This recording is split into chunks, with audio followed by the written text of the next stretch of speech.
Brought to you by V-Guard, co powered bye Sensodyne. मनुष्य आपण पाहू शकता, आपण सध्या ग्रेट मराठा हॉटेलच्या बाहेर आहोत.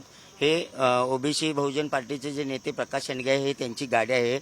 याच गाडीवर चप्पलचे हार घालून या ठिकाणी काचेवर कागद चिकटवण्यात आलेला आहे आणि या ठिकाणी लिहिलेलं आहे, प्रकाश शेंडगे तुला मराठा समाज पाडल्याशिवाय गप्प बसणार नाही. भुजबळांनी जशी नाशिकात माघार घेतली तशी तू सांगलीत माघार घे. येड्या धनगरांनी मराठ्याच्या नादाला लागू नये, नाहीतर तुला महाराष्ट्रात फिरू देणार नाही. मराठ्यांचा विरोध केला तर पुढच्या वेळी चपलेच्या गळ्यात हार घालून तुला फिरून देणार नाही. एक मराठा लाख मराठा असं म्हणून काळी शाई फेकलेली आहे गाडीवरती आणि माळी समाजाला सुद्धा फिरू देणार नाही अशा पद्धतीचं पत्रक या गाडीच्या काचेवरती चिकटवलेलं आहे. आपल्यासोबत स्वतः प्रकाश अण्णा शेंडगे जे सांगली लोकसभेचे उमेदवार आहेत ते स्वतः आहेत. काय प्रकार घडलाय नेमका अण्णा, आणि काल सुद्धा कवठेमंकाळमध्ये काय प्रकार घडला? नाही, काल कवठेमंकाळ तालुक्यातील खरशिंग गावामध्ये ज्यावेळी आमचे कार्यकर्ते निवडणुकी प्रचार साहित्य जे आहे, पम्पलेट वगैरे जे आहे ते त्या ठिकाणी वाटप करत असताना खरशिंग गावामध्ये मराठा समाजाच्या काही कार्यकर्त्यांनी त्यांना त्या ठिकाणी मज्जाव केला आणि त्या ठिकाणी त्यांना सांगितलं की तुम्ही मराठा समाजाची मतं मागण्याचा अधिकार प्रकाश अण्णा शेंडगेंना नाही, मुळीच नाही, कारण त्यांनी मराठा आरक्षणाला विरोध केलेला आहे. त्यामुळे आम्ही तुम्हाला या ठिकाणी आमच्या गावामध्ये हे पत्रक वाटू देणार नाही आणि तुम्हाला आम्ही येऊ देणार नाही, अशा प्रकारचं त्यांना मज्जाव केल्यानंतर त्या ठिकाणी बाचाबाची झाली, वातावरण तंग त्या ठिकाणी झालं आणि त्यानंतर काही वेळांनी आमच्या कार्यकर्त्यांना स्पष्ट सांगितलं की प्रकाश अण्णा शेंडगेंनी काही मराठा आरक्षणाला विरोध केलेला नाही आहे.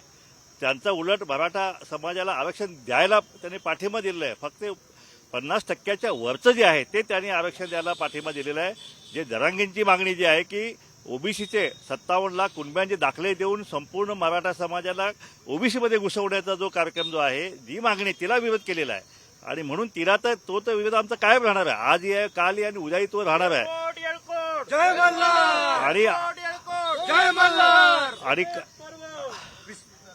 आणि कालचा हा प्रकार मी काल प्रेसमध्ये मीडियामध्ये सांगितलेला आहे की हे सांगली जिल्ह्यामध्ये पहिल्यांदा घडत आहे.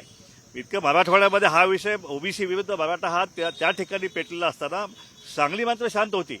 पण ह्यावेळी मात्र आता उघड मला या ठिकाणी इशारा आणि धमक्या देण्यात आलेल्या आहेत की तुम्ही भुजबळांनी माघार घेतली आहे निवडणुकीतून, तुम्ही माघार नाही घेतली तर आम्ही तुम्हाला महाराष्ट्रात फिरू देणार नाही. धनगरांनी आणि माळ्यांनी मराठ्यांच्या नादाला लागू नये आणि जर तुम्ही या निवडणुकीतून माघार नाही घेतली तर जो चपलेचा हार माझ्या गाडीला घातलेला आहे तो चपलेचा हार मला घालण्यात येईल, मला काळं फासण्यात येईल आणि अशा प्रकारे या ठिकाणी माझ्या गाडीवरती शाई फेकलेली आहे. इशाऱ्याचं धमकीचं पत्रही त्या ठिकाणी दिलेलं आहे. चपलेचा हार या ठिकाणी आहे. म्हणजे हे काय चाललंय या महाराष्ट्रामध्ये? निवडणूक जी आहे ती मुक्त वातावरण झाली पाहिजे.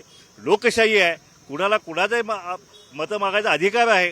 ज्यावेळी आमच्या कार्यकर्त्यांनी त्या खरशिंगच्या मराठा समाज कार्यकर्ते सांगितले की या संविधानानं प्रकाश अण्णा शेंडगेंना सगळ्या समाजाला मतं मागण्याचा अधिकार आहे, पण त्यांनी सांगितले की हे संविधान आम्हाला मुळीच मान्य नाही आहे.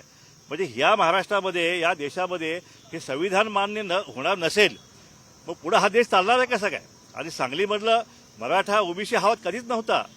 इतकं सलोख्याचं वातावरण होतं. पण ह्या अशा घटनेमुळं विनाकारण सांगली जिल्ह्यातलं वातावरण जे आहे सामाजिक समतोल बिघडत चाललेलं आहे. माझी विनंती आहे सगळ्या कार्यकर्त्यांना मराठा समाजाचा की आपण ही निवडणूक शांततेत आपण पार पाडूया. यापूर्वी कधी असं घडलेलं नाही. आमची मुळीच इच्छा कुठलाही वाद करण्याची आमची मुळीच इच्छा नाही आहे. तरी लोकशाहीच्या मार्गाने आम्ही निवडणूक लढतोय. आम्हाला मतं मागण्याचा अधिकार आहे. आम्ही कुठल्याही समाजाला मतं मागू शकतो. यावेळी आमचे वडील शिवाजी बापू शेंडगे यांनी या ठिकाणी निवडणूक लढलेली आहे. त्यावेळी असा काय विषय कधी झाला नव्हता. त्यावेळी अण्णासाहेब लेंगरेंनी या ठिकाणी निवडणूक लढली, त्यावेळी पण असलं काय नव्हतं. मी स्वतः जतमध्ये निवडणूक लढली आणि त्यावेळी सुद्धा मराठा ओबीसी असं मुळीच काही असा वाद नव्हता. ह्याच वेळी हा वाद या ठिकाणी का उकरून काढला जात आहे हा माझा प्रश्न आंदोलनकर्त्यांना आहे. या सगळ्या घटनेचा मी निषेध करणार आहे आणि त्याचप्रमाणे याची चौकशी जी आहे निवडणूक आयोगाला याची मी तक्रार करणार आहे. पोलिसात सुद्धा याची तक्रार मी करणार आहे. तुम्ही या संदर्भात वरिष्ठ तुमच्या नेत्यांना कोणाला बोललेला आहात का? वरिष्ठ लेवलला किंवा पोलीस अधिकाऱ्यांशी काय बोलणं झालेलं आहे का तुमचं?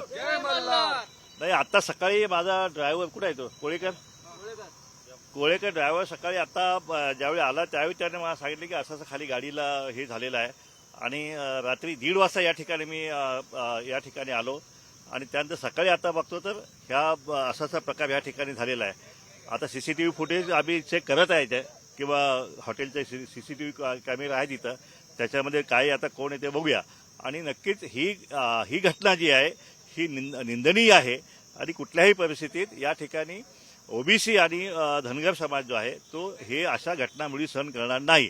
आणि माझी विनंती आहे सर्व समाज घटकांना की आपण ही निवडणूक जी आहे या ठिकाणी फुले शाहू आंबेडकरांचा विचाराचा हा महाराष्ट्र आहे, वसंतदादा पाटलांच्या विचाराचा हा महाराष्ट्र आहे आणि त्यामुळं अशा घटनांना आम्ही मुळीच भीक घालणार नाही. आणि कुणाला असं वाटत असेल असा इशारा दिल्यामुळे प्रकाशाना संघे इथून पळून जातील, पण ते त्या वर्गांना फोल ठेवतील. आम्ही मुळीच पळून जाणारे नाहीये. आम्ही या ठिकाणी ठामपणे या ठिकाणी उभा राहून ही निवडणूक जी आम्ही लढणार आहे. हॉटेलला CCTV आहेत का नाही? या हॉटेलला ग्रेट मराठा हॉटेलला CCTV आहेत का? CCTV आहेत, आम्ही आता चेक करतो CCTV. तर CCTV चेक केला का? CCTV चेक करणार आहे आम्ही तर. या गाडीचे ड्रायव्हर आहेत, तुमचं नाव सांगा, काय प्रकार घडला आणि तुमचे कधी लक्षात आलं? तुमचं नाव सांगा. काशीनाथ कोळेकर माझं नाव आहे. मी घराकडून येत असताना मी सहज बघितलं गाडीवर चप्पल ठेवल्या का दिसलं. रात्री गाडी 1:30 वाजता लावून गेलो होतो. सकाळी 7-8 वाजता मी इकडे गेलो. येत असताना बघितलं चप्पल ठेवल्या का दिसलं. चप्पल कोणी ठेवले म्हणून बघितलं तर गाडी लावली माझी 2 व्हीलर आणि इथं येऊन बघतोय तर चपलेचा हार बांधलाय आणि इथं नोटीस लावली आणि काळी शाई वतलेली होती. म्हणजे सगळं बघून मी अण्णाशनी फोन केला, असं झालं म्हणून सांगितलं आणि वरती जाऊन बोललो अण्णाशनी. तर अण्णांनी म्हणले थांब मी आवरतो, खाली जाऊया बघूया. नक्कीच आपण पाहू शकता या संदर्भात आपण निवडणूक अधिकाऱ्यांच्याकडे आणि पोलिसांच्याकडे दाद मागणार आहेत आणि असा महाराष्ट्रात प्रकार घडू नये यासाठी सर्व मराठा बांधवांना त्यांनी विनंती केलेली आहे. कॅमेरामन कमलेश सोबत मी Shankar Devkule, Sangli. Brought to you by V-Guard, co powered bye Sensodyne.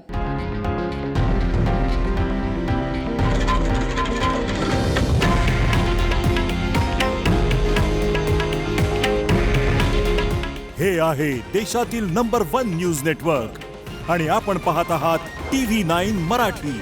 काळजी तुमची, हित महाराष्ट्राचं.